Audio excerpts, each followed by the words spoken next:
How are you? I'm great. Look at all those books. I love it. Look at this one. Oh, snap. That's There a it good- is. That's a good one. That's a good one. It's a pretty good one. I like it. I love it. Pablo's part of my Movement Makers program, and as part of that, we do an IG Live together. So what do you got, man? How can I help? Yeah, I want to ask you, on the name of the channel. When I start, I put it on my channel, Instituto de Negociación. No, it's, Instituto de Negociación. That was the name because I coach on negotiation. I learned from Brandon Bouchard, and then I specialize in something that I've been doing all my life. But my question is, it is good idea to have Instituto de Negociación, or I should put my name? What do you think? It's almost always better to put your name. Okay. Because people connect to a person more than they connect to a brand or logo. If you're planning to sell it, if you're planning to bring on lots of people to be up front, then you could evolve and shift it. But if it's you doing all the videos yourself, it's just easier for people to connect to you, to your face. Like, oh, Pablo, I love that guy. They'll remember that more than the institution of negotiation, right? So yeah, I'd make it your face, and I would make it like zoomed in face, like this of the face, right? And put your name. And it's easy. I have like 6,000 followers. It's easy in YouTube. It's easy to change. Can I change it now or that? Yeah. So picture your picture and the banner at the top. You can change anytime you want. The name, there's limits on how often you can change it. So you could change it to your name, to Pablo, but you wouldn't be able to change it back for another month or something. Like they have a limit of how often you can change your name. But you don't really need to keep changing it. Just do it once and you're good. Yeah. And I saw one question I want to ask you is, I love your coaching. I think it's unbelievable. I've been learning and watching all your videos, here. And why you don't do these videos on YouTube and why you do it on Instagram? That's kind of my question. So we take some of the videos that I do coaching of, and we put it to, I have, 11 or 12 different channels, maybe more by now. And so we have a channel where we put all of my Instagram lives that people can watch. And we have a channel that is of just Evan speaking and coaching. So some of them go there, not all of them, right? Like this is my third Instagram live just today. I saw the other ones. Yeah, I was there. And I do Instagram live at least 5 times a week, sometimes more. And we'll take the ones that whichever ones my team likes the best, we cut it up and put it into a video on that channel. And then some of them make it to the Instagram content as well. So it's part of your producing content for you. Yeah. And the thing is, like, I don't want to sell coaching services. It's slightly different, right? I love this, but I don't want to sell this. I could do this all day long. I could just sell Instagram live sessions. Okay. Hey, here it is. Pay me this and we'll do another one. Pay me that. Like, I could do that as a business. I just don't want to be in that business.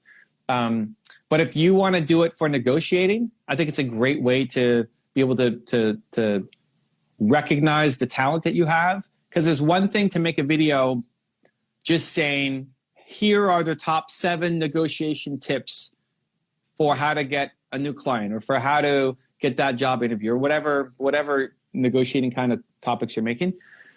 It's very different than if you have somebody in front of you who is struggling in negotiation and you coach them and help them. I know, I saw other of your videos talking with a Slovene girl that you were explaining, and I never, I followed Brandon for years, and I saw you in the summit. I saw you with Brandon Bouchard, so I started following you, and it's unbelievable that as a coach, how way better I see when someone can see me coaching, and that was one of the questions. It's really super effective. The people to see that, like you were explaining. Were you in Puerto Rico at the Brendan? No. I'm in Pittsburgh. We are very close. Okay. I'm in Pittsburgh, PA. But my followers is all Latin America and Spain. Right. But you said you were at Brendan's event. Were you at the Puerto Rico event? That's right. Yeah. The summit. Yes. In Puerto Rico. I'm one of the coaches, so I'm a member of. Yeah, it was online. Oh, that one. Okay. So, sorry. So in January or February, I spoke at Brendan's event in Puerto Rico. Yeah. Okay. Where people paid 30 or 50K or whatever to be in the room. It's his private one. Yeah. And there was this great moment. So Brendan, Dean, and Ethan are the three partners in that business. And Dean had this great moment with somebody where a woman stood up and was asking questions, and Dean challenged her and basically coached her live. Okay. And in that coaching, everybody else learned. It's not just helping that one woman. It's everybody can learn through her story. And for a lot of people, that was their favorite part of the day. Wasn't Dean on the whiteboard or his flip chart. It was that session, that coaching session that he did live. And so I went up the next day and I said, how many of you guys liked the thing Dean did yesterday, right? Like, how many of you guys liked Dean's session? And everybody was freaking out and super happy. And so I think the biggest opportunity, this is what I'm pushing Dean and Brendan on, is to do more coaching, because you only see them doing the whiteboard and the direct to camera, but they're great coaches. You just never see them coaching. And so I had the whole room, because Dean and Brendan were backstage, right? Like, I just came off, they were backstage eating lunch or whatever. And I had the whole room say, make the coaching videos, Brendan and Dean. Right. Like, we all yelled it to tell them to go make the videos. I think it's the biggest opportunity going into 2021 is actually if you're good at it, right? Right. That's the thing. You get exposed super quickly if you don't have an answer. So in the world of negotiation, you've seen it all. You know how to answer all the questions. You've seen it all a million times. And so there are very few questions that you wouldn't know how to respond to. And so if you have somebody come on, and your stuff is all in Spanish, right? It's not in English? Yeah, it's in Spanish. Yeah. So if you had somebody come on, and even though you're in Pittsburgh, whatever, somebody in the US or Mexico or wherever, and they're coming on and they're struggling with the negotiation right now in their life, and then you help them, even if you try, okay, so let's role play. You tell me, I'll be the guy. I'll be the guy, and then you try to negotiate with me, and then I'll be the tough guy, and I'll be the right. In doing that role play, you actually make them a better negotiator. Yes. Much faster than just follow these 7 tips to be a better negotiator. Totally. And you just have to show up, right? I mean, all you have to do is say, hey, how can I help? That's right. Okay. Yeah. Follow your course and the material that you explain. I set up a meeting for next Tuesday. So I'm putting a Tuesday 10 a.m. in here in US. It's 12 in Latin America, in different places. So I'm follow your concept, and in Spain. I'm following your concept. I'm going to do live because I think it's phenomenal. When I see you, I see you coaching. That's what even when you talk on. You interact with us when in Brandon. You said you talk about the book. You interact with us. You give us what is the most important points to follow when we do a video. Like a strong opinion. It was phenomenal because I have 500 videos in YouTube, but now I just even the editor say just cut everything. Just the most important, just cut it. Because it's great. Yeah.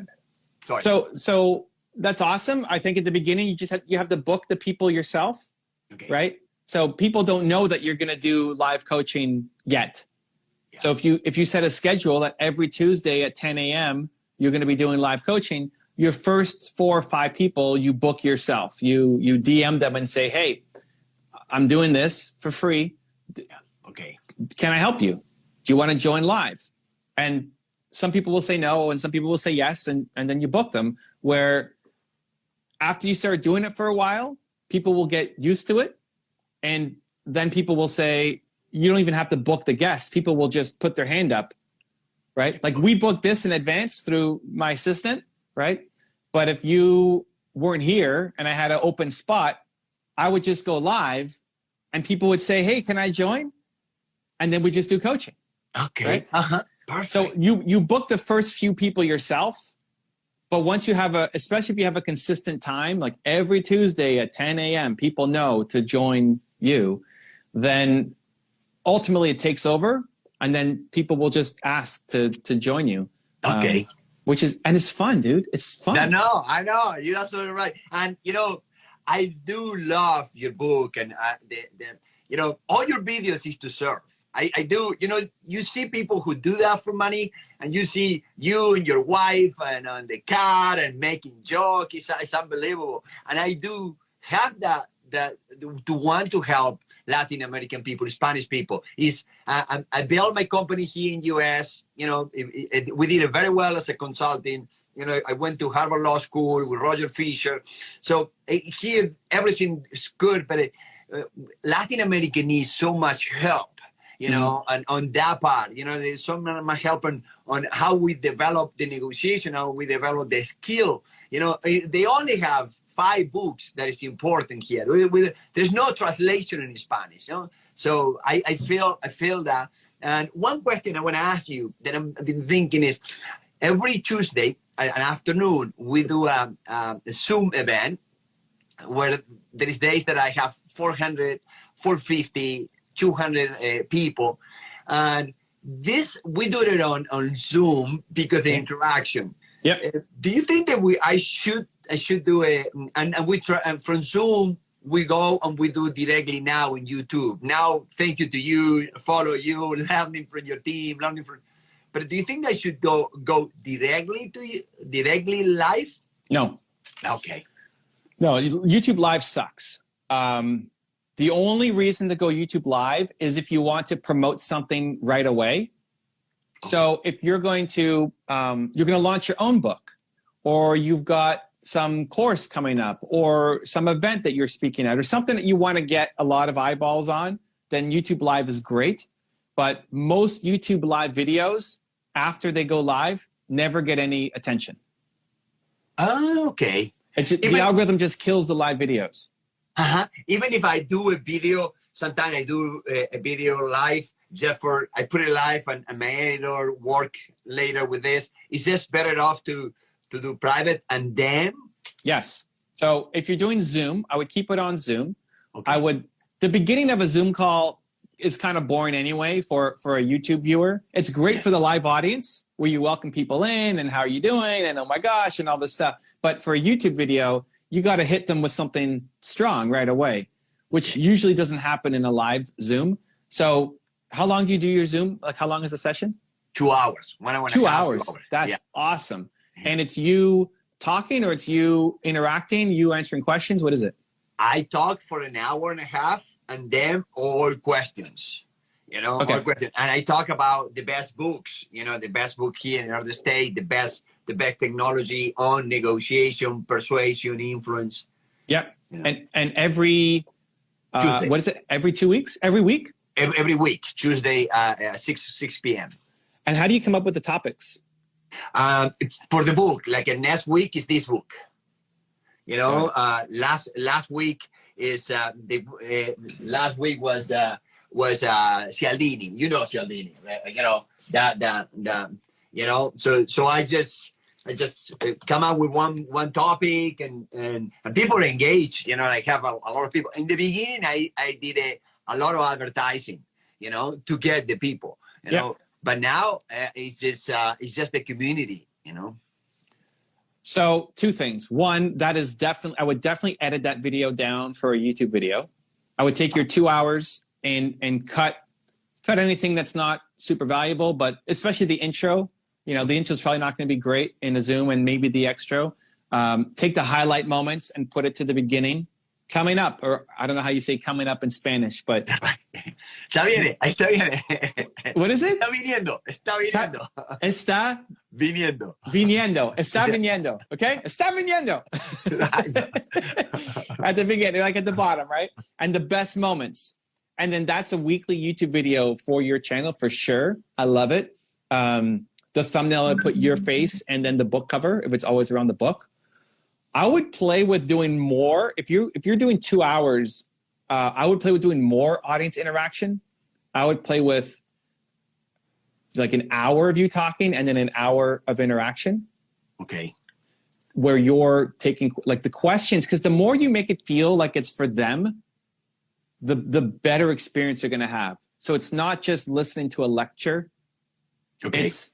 He's actually reading the comments. He's actually paying attention to us. We can get our chance to ask questions and be involved. It's just a much better experience. And I'd also play with breakout sessions. You know, we do it inside Movement Makers where you break out for 15, 20 minutes. So when you can create community, so it's not just learning from you, but they're connecting to each other. These are other people who want to learn about negotiation and whatever the lesson is, right? So like what's one lesson from the book this week? Then, and how the reciprocity work, you know, how, you know, Great. Scarcity. Yeah. So that could be the challenge of, hey, okay, you're going to put you into breakout rooms and I want you to discuss how you're going to use more reciprocity this week. Like what can you do? What's one thing you can do this week to have more reciprocity in your life? That's an awesome idea. That's unbelievable. Dude, they'll have so much fun. Like the breakout sessions are the best. Yeah, right. I feel sad because I'm not in them, you know, but I'm listening to Nina's, but people love them. And I would say we're still playing with what the right number is. We're usually looking at like the 6 to 8 people range, 6 to 7, somewhere in there. Okay. Of groups. How many people show up on your thing? 400, 200? Yeah, 150 minimum. So put them into groups of Zoom can automatically do it. You just say how many people you want in each group. Okay. And so you'll end up having, 50 groups or whatever. And you have people put out into these different groups only for, 15, 20 minutes. So it'd be like an hour of you sharing. That's great. An hour of you sharing. You introduce the book, you say hi, you give the lessons, you teach me what I need to learn. And then 15 to 20 minutes of group sessions, breakout rooms, and you give them a question to talk about so they get to know each other. Okay, the question. Exactly. Yeah. Yeah, lead them. And then the last 40, 45 minutes is come back to the main group and then you interact with people. And whatever questions you have for me and how to apply the book, let me know and I'll answer them live for you. All right. For each group, they can come and participate. No, that's phenomenal. And oh man, no, thank you so much. It's so much fun. You're gonna. I think you'll crush it. The more you make it about the audience, and the more again that they connect. So for Movement Makers, I think there's a lot of opportunities for people to meet each other. And yes, you're learning from me, and that's why you sign up. But the more you meet somebody else in the group, and then maybe 2 of those people make a business together or they help each other out somehow, especially if you're talking about reciprocity. They're now trying to figure out how to help somebody else in the group. And if they end up doing a big deal or having a business partner or landing a sale because of your group, right?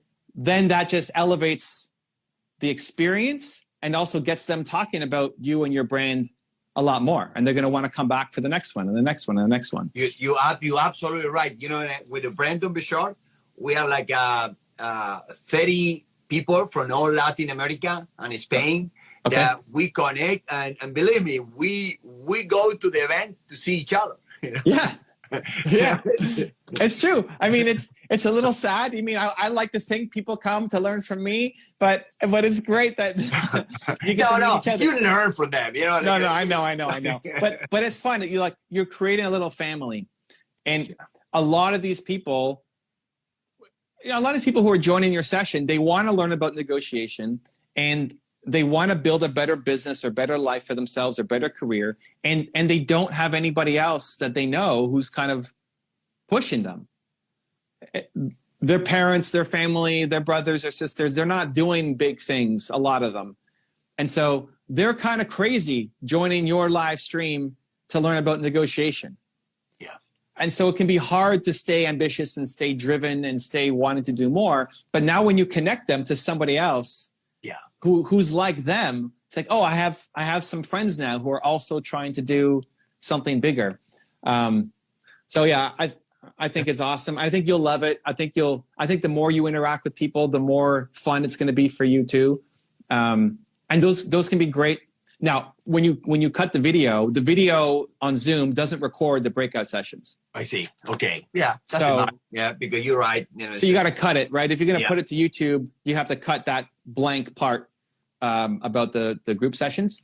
But yeah, if you do that every week, that's a great video every single week to be able to put to your YouTube channel. Just doing the coming ups. Yeah. What is it again? Está viniendo. Está viniendo. Está viniendo.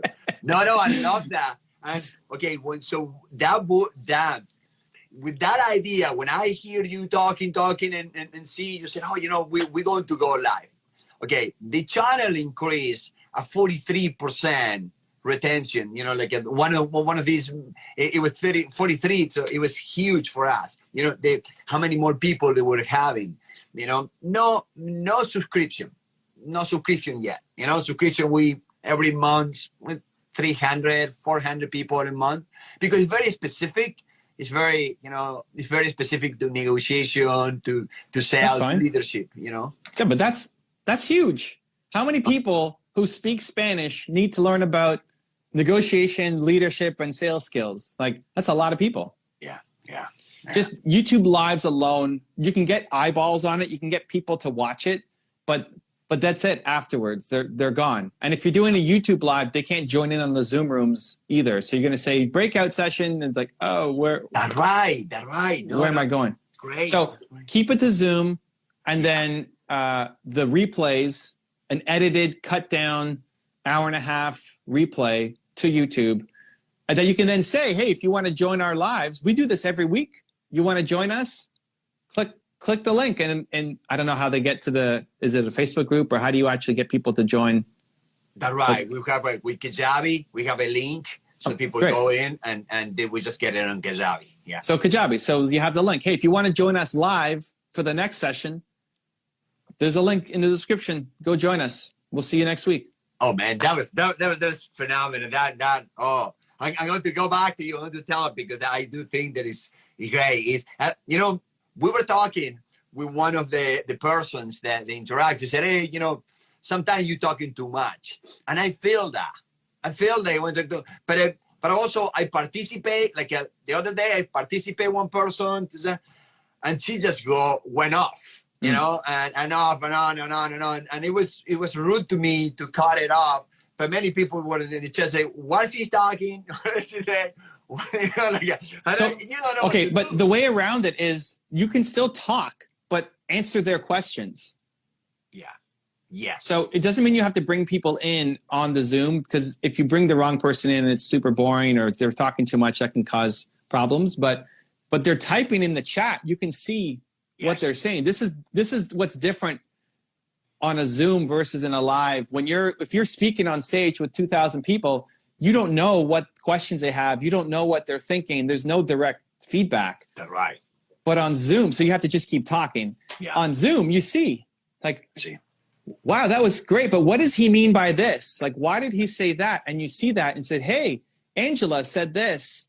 Here's what I mean by it. So now they feel like they're engaged in it. So it's still you talking, but it's not you. It's not you talking at them. It's you talking with them. With them. Perfect. That's great. Right? Okay. Yes. So even if it's like 45 minutes of you talking and 15 minutes of paying attention to the chat. If you look at Movement Makers, I'm interrupting myself all the time. Yeah. Based off of what you guys are writing in the chat. Yes. So my goal coming in is I have 3 big ideas that I want to share with you on whatever topic, right? First off, you guys pick the topic. Yes. I don't even know what I'm talking about until like the day before when I see what you guys want. Because I don't want to just hear me talk. I want to make it off of what you guys want. So you guys pick the topic.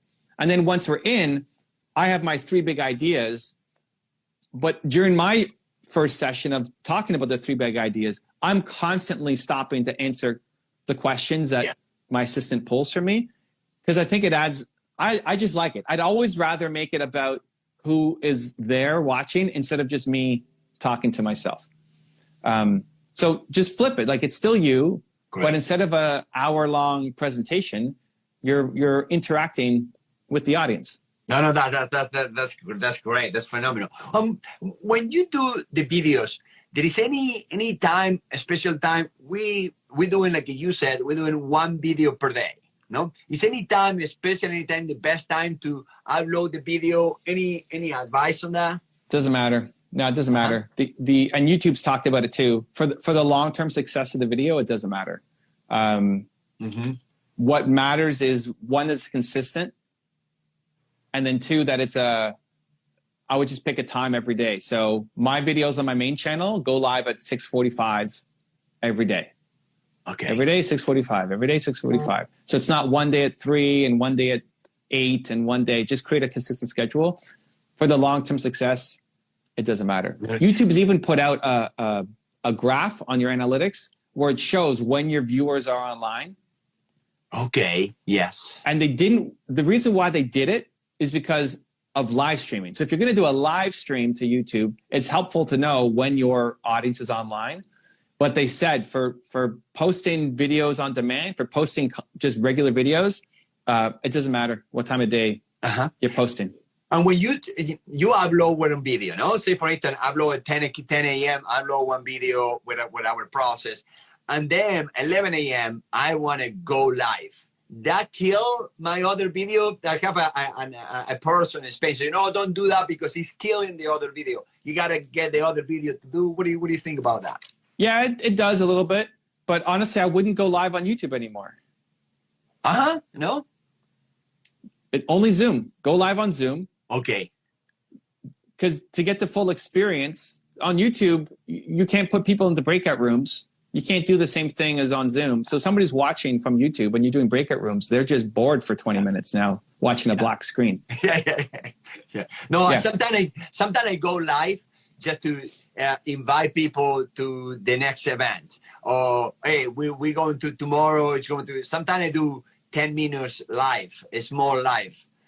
Just to get people ready? You can. Yeah. If you're going to do that, then I would. And then what? The video is private afterwards? No. It's just stay. Oh, it stays just. Yeah, because I don't know that I would do that, because that video kind of sucks afterwards. There's no reason to watch that video later on.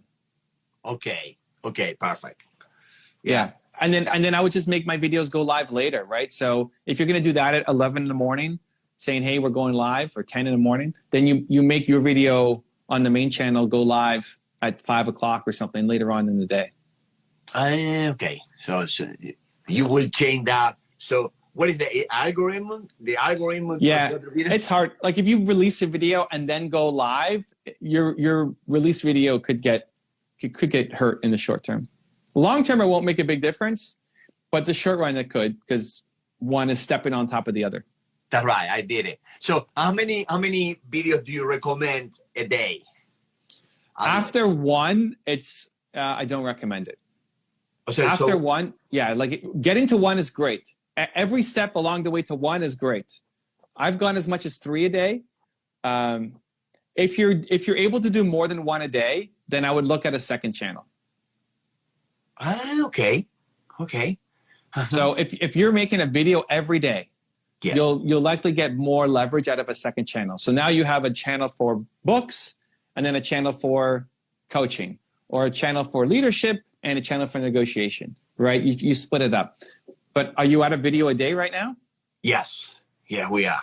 Okay, so adding more than one a day. I'll follow you. I like it. So I hired 2 people, and we're working. So I do one day, I do all the videos, 10 videos, and I pass it in Dropbox, and they start working, but I do the live, no? Sorry. Yeah, we've started to see a drop off. Like after one video a day, the benefit starts to fall off. So I'd start to think about a second channel. So how you want to split that up, whether it's, again, like live like this, live coaching is a channel, and then your training is a channel, or by topic, like leadership is a channel, and negotiation is a channel, or sales is a channel, however you want to split it up. If you're able to if you can make high quality videos, right? If you feel like, this series isn't very good, then just cut it so you keep to one a day. But if you're able to make good videos more than once a day, I'd start to look at a second channel. Yeah. And I've started learning from the tools that you give it to us, the body thing, and Yeah. I need to get better on that. And that's one question. Sorry for the time. The last question. The hashtag. Do you have a hashtag for the channel and then for each video? How do Doesn't matter. No. YouTube doesn't matter. Instagram matters. LinkedIn matters. Twitter a little bit, but YouTube doesn't matter. Put them in, whatever, but it's not going to make a difference. Yeah. Okay. That's great. I mean, for you, awesome. We've tried it. I mean, we've tried it. I think we'll still put some up on them, but it's very, very, very, very little. So I wouldn't worry about it. And Facebook, do you do a lot of thinking on Facebook? Facebook groups, yes. Like our Movie Makers is a group. Awesome. Facebook organic sucks. Yeah. So the only people who watch your content are going to be people who know you or who are part of your group already. Yes. So if you're doing, it's great for community, for people who already know you, but for discovery, it sucks. If you're doing paid, that's great. Like that's a good way to get new people. But for organic discovery, YouTube #1, and Facebook is probably the worst. Yes. Yeah. But it's great. Facebook is easy to promote, to advertise. I got a lot of people. Many clients. Advertising and community. That's right. Okay. Yeah. Advertising. Yes. Advertising. All right, Pablo. Good luck, man. Thank you so much, man. Thank you, man. Thank you. So excited to see what you make. Thanks for joining me, and good luck on the. There it is. There's the book. Appreciate you, man. We'll talk to you soon. Talk to you soon. Okay. Bye. Thank you. If you want to see another awesome one-on-one I did with an entrepreneur just like you, check out the video right there next to me. I think you'll enjoy it. Continue to believe, and I'll see you there.